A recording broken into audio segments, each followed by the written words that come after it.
Apa tugas, fungsi, tantangan, dan jurusan kuliah yang harus diambil buat jadi seorang reservoir engineer di industri oil and gas? Nah, pertanyaan ini sering banget muncul, terutama buat kalian yang tertarik sama dunia energi, khususnya minyak dan gas bumi. Hari ini kita bakal ngobrol santai soal apa sebenarnya peran dari seorang reservoir engineer dan gimana caranya buat bisa kerja di bidang ini. Siap? Yuk, kita mulai. Oke, kita mulai dari pertanyaan pertama. Tugas seorang reservoir engineer. Jadi, sederhananya, reservoir engineer itu bertugas mengelola cadangan minyak dan gas yang ada di bawah permukaan bumi. Mereka ini bertanggung jawab buat mengoptimalkan produksi minyak dan gas dari reservoir, alias kantong tempat minyak dan gas terkumpul yang ada di dalam bumi. Tugas mereka nggak cuma soal ngebor aja, tapi gimana caranya supaya sumur minyak atau gas bisa diproduksi secara efisien, tahan lama, dan menghasilkan sebanyak mungkin. Pokoknya, gimana caranya memaksimalkan hasil sambil tetap menjaga keamanan dan efisiensi. Nah, yang seru dari pekerjaan ini, reservoir engineer bakal sering bekerja dengan data. Mereka menganalisis data geologi, tekanan, dan aliran fluida buat paham gimana sih perilaku minyak dan gas di dalam tanah. Dari sini, mereka bisa memprediksi seberapa besar cadangan yang bisa diambil, kapan sumur akan mulai habis, dan strategi apa yang bisa dipakai untuk memperpanjang umur sumur. Jadi selain ngerti soal teknis pengeboran, mereka juga harus paham soal simulasi dan modeling komputer buat ngerancang strategi yang paling efektif. Lalu, fungsi utama reservoir engineer di industri ini sangat-sangat penting. Mereka ini adalah jembatan antara geologis yang tahu di mana lokasi minyak dan gas sama tim pengeboran yang bakal ngebor reservoirnya. Bayangin aja, kayak sutradara film. Mereka yang ngatur semua langkah dari awal sampai akhir biar semuanya berjalan mulus dan hasilnya bisa maksimal. Selain itu, mereka juga yang menentukan teknologi apa yang harus dipakai. Kadang minyak dan gas nggak langsung keluar gitu aja. Perlu teknologi khusus buat ngangkat agar dia bisa naik ke atas tanah. Reservoir engineer yang bakal cari solusi terbaiknya. Nah, sekarang kita masuk ke tantangan jadi seorang reservoir engineer. Kerjanya seru, tapi tentu ada tantangannya. Salah satunya adalah soal ketidakpastian. Gimana enggak? Minyak dan gas itu letaknya jauh di bawah tanah. Kita nggak bisa lihat secara langsung. Jadi banyak keputusan diambil berdasarkan data yang kadang bisa berubah-ubah. Kadang perkiraan cadangannya besar, tapi ketika diambil hasilnya nggak sesuai ekspektasi.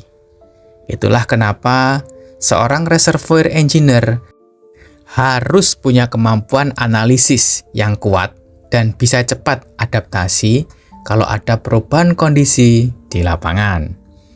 Tantangan lainnya, teknologi terus berkembang. Sekarang ada yang namanya Enhanced Oil Recovery atau disingkat EOR, di mana reservoir engineer harus ngerti teknologi-teknologi baru buat ningkatin produksi minyak. Misalnya dengan injeksi air atau gas, atau bahkan injeksi kimia khusus ke dalam reservoir buat dorong agar minyak bisa keluar. Reservoir engineer harus terus belajar dan ngikutin perkembangan teknologi biar nggak ketinggalan. Sekarang, buat kalian yang penasaran, jurusan kuliah apa sih yang harus diambil buat jadi reservoir engineer? Biasanya ada dua jurusan utama yang jadi pilihan. Yang pertama adalah teknik perminyakan, yang kedua adalah teknik geofisika. Dua jurusan ini yang paling umum buat kalian yang mau masuk ke dunia reservoir engineering. Kalau teknik perminyakan, fokusnya lebih ke bagaimana cara mengeksploitasi minyak dan gas dari bawah tanah. Sedangkan teknik geofisika lebih fokus ke analisis bumi dan geologi. Gimana caranya menentukan lokasi yang tepat buat pengeboran. Selain itu, jurusan seperti teknik mesin atau teknik kimia juga bisa jadi jalan buat masuk ke industri ini karena banyak banget aspek teknis yang nyambung. Yang penting selama kuliah, kalian harus siap buat belajar fisika, matematika, dan juga software-software yang dipakai buat simulasi cadangan minyak. Salah satu yang populer adalah Reservoir Simulation Software, kayak Eclipse atau CMG. Ini penting banget karena nanti di pekerjaan, modeling reservoir adalah bagian besar dari tugas sehari-hari. Terakhir, jangan lupa soal soft skill. Di dunia kerja, reservoir engineer nggak cuma kerja dengan data dan teknologi, tapi juga harus bisa berkolaborasi dengan banyak tim.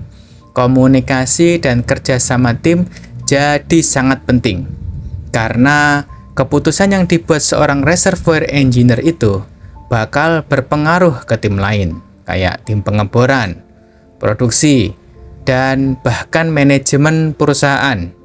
Jadi, jangan hanya fokus di aspek teknis aja, tapi juga kembangkan kemampuan komunikasi dan leadership. Jadi bagaimana? Udah lebih kebayangkan sekarang apa aja tugas, fungsi, dan tantangan jadi reservoir engineer? Buat kalian yang tertarik masuk ke industri minyak dan gas, pekerjaan ini memang menantang, tapi juga sangat menarik. Kalian bakal terus belajar, menghadapi masalah-masalah baru, dan tentunya itu berkontribusi dalam menyediakan energi buat dunia. Sekarang udah jelas kan?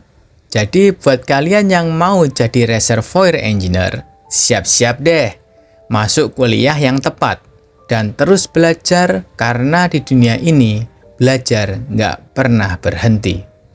Sekian dulu obrolan kita kali ini, sampai ketemu lagi di topik-topik seru lainnya.